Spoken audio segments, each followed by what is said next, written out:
Hi, I'm Roger. I'm one of the nurses, and just there was a fire, and I just quickly just did what I can, get everyone out, and the smoke is just overwhelming. But we got a lot of people out, so that's the main thing. They're saying that there's still people unaccounted for. What's happening there? I'm not sure. The deputy is she's got the list of people there, and it looks like there's still probably a few people, and the people are trying their best to get everyone out at the moment. Yeah. On November 18, 2011, emergency services responded to alerts of a fire at a nursing home in Quakers Hill. Firefighters were greeted with black smoke billowing from the windows and the screams and cries for help from the residents of the facility.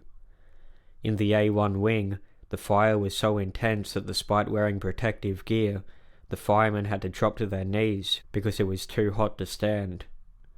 Many of the residents in the wards affected by the fire were dementia patients or bedridden. It would prove to be a difficult task to evacuate every resident while also battling the fierce blaze. A large number of patients were lined up in the driveway of the nursing home and later transported to hospital for checks. It was estimated that around 275 emergency personnel were at the scene. After the fire was extinguished, the bodies of Dorothy Sterling and Dorothy Wu were found in their beds in Ward 3. It was found that Ward 3 had sustained the most damage, and at its peak, it had probably reached over 1,000 degrees Celsius. It was concluded that fires had started in Ward 19 of the A2 wing and Ward 3 of the A1 wing. Because of the two different locations, it was determined that the Quakers Hill Nursing Home fire was deliberately lit.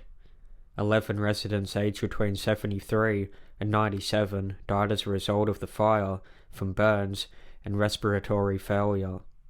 A number of nursing assistants reported to police that a nurse, Roger Dean, had been acting strange in the days leading up to the fire.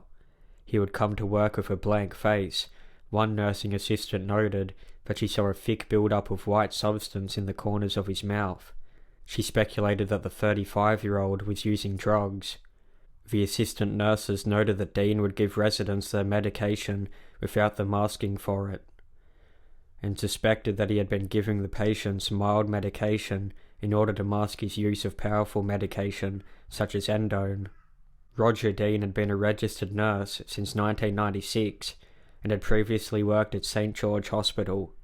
He was having a dispute with his supervisor, and on one afternoon, the supervisor entered the parking lot to find a vehicle had paint splashed over it and screws inserted in the tyres. Dean resigned shortly after.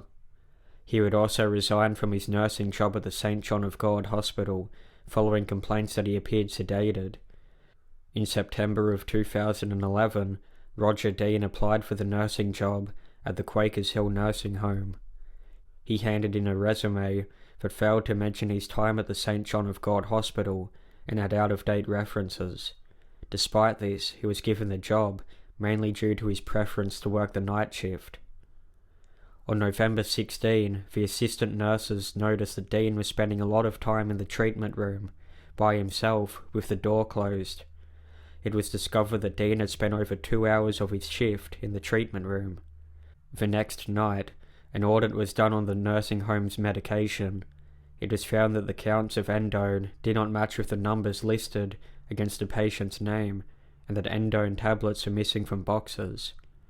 The nursing manager had never had any medication go missing in her 9 years on the job. She learnt that Roger Dean was the registered nurse the night before. Police were notified about the missing medication. Roger Dean arrived at the nursing home at 10:30 p.m. He was informed about the missing medication by an assistant nurse. At 4:35 a.m., Dean approached 2 assistant nurses stationed at the A wing and told them to go and have a break. Less than 20 minutes later, the fire had started. Roger Dean assisted with evacuating residents in the B1 and B2 wings and provided assistance to residents on the driveway. He attempted to re-enter the nursing home numerous times but was turned away by police and firefighters until he finally gained entry at 6:08 a.m. when he said he had to retrieve the drug books. He was escorted to the B-Wing nurse station where he took 2 drug registers from a cabinet. He left the building and was interviewed by a television news crew on camera, which led to him being hailed as a hero. He returned to his apartment for a short time before he returned to the nursing home where he spent the rest of the morning. Dean was taken to hospital for treatment for possible smoke inhalation. While there, he was asked by police to make a statement at the police station. He did so, recounting his movements and activities during his shift. Later that evening, investigators informed Roger Dean that he was a suspect. He quickly confessed to the crime. He stated that he took an assistant nurse's cigarette lighter and used it to set 2 beds on fire. He said, "I'm just corrupted with evil thoughts. That had made me do that.